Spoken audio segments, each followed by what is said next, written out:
లేదు సీజేపీ ఆగేది లేదు. చాలా దూర ప్రయాణం చేద్దాం, రాజకీయ పార్టీలతో మనకు సంబంధం ఏంటి, మనం వేరేగా చేసుకోవచ్చు కదా, ఆ వ్యూలో ఉన్నాడని నేను భావిస్తాను. రైట్. సంపత్ కుమార్ గారు, ఇవాళ జరిగిన చర్చలు ఆ డిమాండ్స్ విషయంలో ఒక్క డిమాండ్ మాత్రం ప్రభుత్వం గడువు కోరింది. సో ఈ ఓవరాల్ ఇప్పటి వరకు వచ్చిన సీన్ చూస్తే విద్యార్థులు ఏ మేరకు సక్సెస్ అయ్యారనుకోవచ్చు? 100% సక్సెస్ అయినట్లే. ఎందుకు అంటే మనం చాలా ఉద్యమాలు చూసినాం.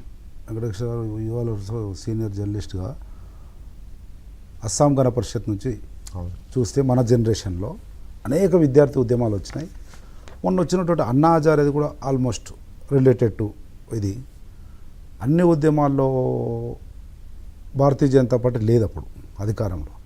కానీ ఈరోజు అవునన్నా కాదన్నా 12.5 సంవత్సరాల నుంచి 12 సంవత్సరాల పైబడి భారతదేశాన్ని అప్రతిహాతంగా, నిరాఘాటంగా, నిర్విఘ్నంగా, నిరంకుశంగా, వన్ మ్యాన్ షోగా అమిత్ షా, నరేంద్ర మోడీ ఏం చెప్తే అది భారతదేశం చెప్పినట్లే అని ఎవ్వరూ ఏమీ మాట్లాడలేని ఒక దురదృష్టకర పరిస్థితిలో ఉన్నటువంటి, దుర్మార్గ పరిస్థితిలో ఉన్నటువంటి భారతీయ జనతా పార్టీ ప్రభుత్వము దిగి వచ్చి ఇద్దరు అతి సామాన్యమైనటువంటి యువకులండి, నిరుద్యోగ యువకులండి. Ashutosh, who is Ashutosh, who is the Gaurav? వాళ్ళిద్దరు అబ్బాయిలు పోయారు. వాళ్ళిద్దరి ముందు కేంద్ర ప్రభుత్వం మోకరిల్లింది అనడంలో ఎటువంటి అతిశయోక్తి లేదు, సంశయము లేదు. ఎందుకు అంటే గత నెల రోజులుగా జరుగుతూ ఉంది ఎడ్యుకేషన్. వివిధ స్థాయిల్లో, వివిధ రకాలుగా, వివిధ వేదికల ద్వారా జరిగింది. నెల రోజులు పెడచెవిని పెట్టి, నెల రోజులు నిర్లక్ష్యం చేసి భారతదేశంలోని ప్రజాస్వామికవాదులు, సామాజిక కార్యకర్తలు, రాజకీయ పార్టీలు, విద్యావంతులు, బిజినెస్మెన్లు, వైట్ కాలర్ అందరూ టాప్ టు బాటం, గల్లీ టు ఢిల్లీ చెలించిపోయింది జరిగినటువంటి సంఘటనలు. అనేక ఇంకా దాని జోలికి తెలుసుకోలే.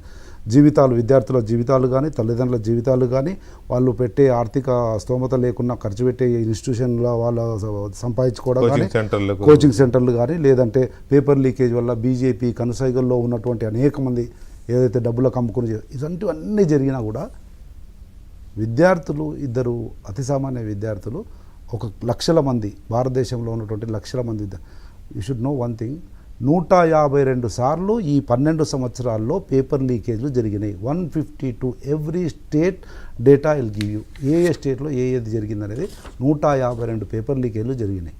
దాంట్లో 75 లక్షల మంది విద్యార్థులు ప్రత్యక్షంగా వాడే ఫామ్ ఫిలప్ చేసి ఇబ్బంది పడు. 75 లక్షల మంది ప్రత్యక్షంగా అంటే పరోక్షంగా వాళ్ళ తల్లిదండ్రులు ఎంతమంది, వాళ్ళ అన్న తమ్ముడు ఇట్లా చేస్తే కోట్ల మంది ఈ విషయంలో సఫర్ అయినరు, ఇబ్బంది పడ్డారు, మానసిక వేదనకు గురైనరు, తల్లిదండ్రులు కన్నీటి పర్యాంతమైనరు, పిల్లలు వాళ్ళ ఊరికి పోలేక, ఊర్లో ముఖం చూపించుకోలేక, తల్లిదండ్రుల మానసిక వేదన తట్టుకోలేక ఇక్కడే ఉండి అడ్జస్ట్ అయ్యి కోచింగ్ సెంటర్లో చుట్టూ తిరుగుతున్న సందర్భంలో వచ్చినటువంటి ఉద్యమము.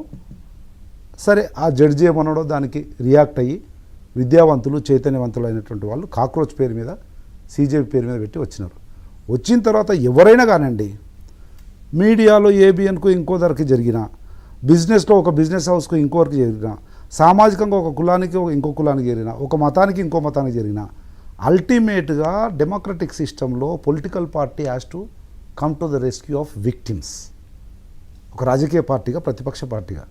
అదే రాహుల్ గాంధీ గారు అనేక సార్లు చెప్పినట్లుగా, Rahul Gandhi is the voice of voiceless people of this country. కనుకనే వాళ్ళ గొంతుకగా, ప్రతిపక్ష పార్టీగా అన్ని ప్రతిపక్ష పార్టీలను కూడా ఏకం చేసి ఇండియా కూటమిగా ముందుకొచ్చి వాళ్ళ గొంతుకగా అనేక విషయాలను వినిపించడానికి ప్రయత్నం చేసింది. ఆ ప్రయత్నంలో విద్యార్థుల మీద ఏ రకమైన దాడి జరిగింది, నిరంకుశంగా, కర్కశంగా మనం చూసినాము. భారతదేశ చరిత్రలో ఎప్పుడు కూడా విద్యార్థుల మీద ఈ రకమైనటువంటి కర్కశమైనటువంటి పోలీసు ఏమంటారు దాడి అనాలనో, ఇది ఇంకేమన్నా దమనకాండ ఇంతవరకు జరగలేదు.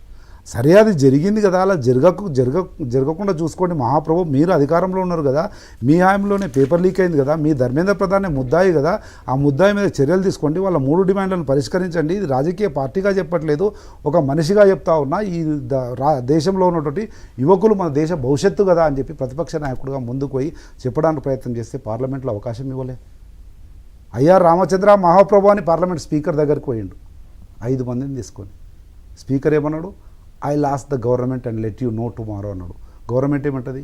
గవర్నమెంట్ తప్పిదాలను ఎత్తి చూపడానికి పార్లమెంటును వేదికగా వాడుకుంటాం, ఇవన్నీ మహాప్రభు అంటే నేను గవర్నమెంట్ని అడుగుతా అంటే కంచె చేను వేస్తే కనుగొనేది ఎట్లు అన్నట్లు వాళ్ళ గురించి వాళ్ళు ఇవ్వలే.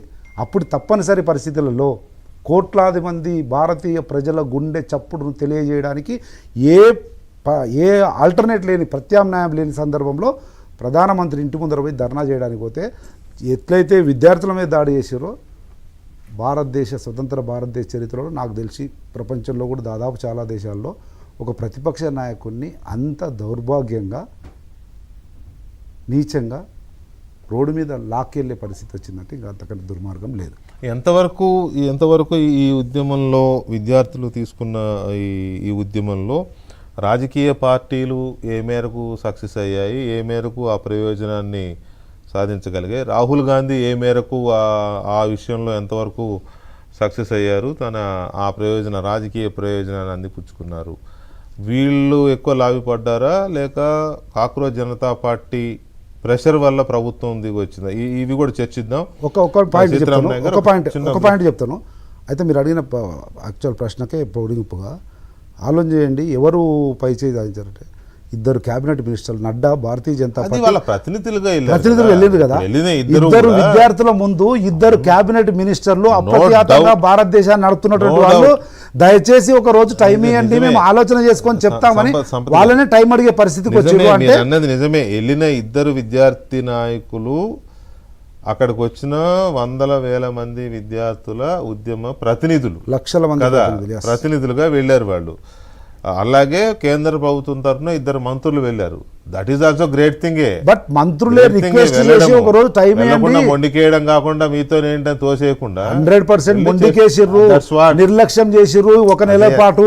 అదే అన్న, ఇప్పుడు గొంతు మీదకి వచ్చింది కనుక జరపడము, వాళ్ళు అడిగితే ఒక రోజు గడువు అడగడం కూడా గొప్ప విషయమే. విద్యార్థులు పై చేసి సాధించినట్టే. అయితే మీరేమంటున్నారు?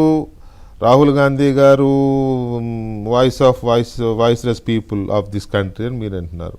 ఆ పిల్లలు ఏమంటున్నారు? మాకు ఈ రాజకీయ పార్టీలకు ఏం సంబంధం లేదు, this is only cockroach Janata party led movement అని వాళ్ళు అంటున్నారు.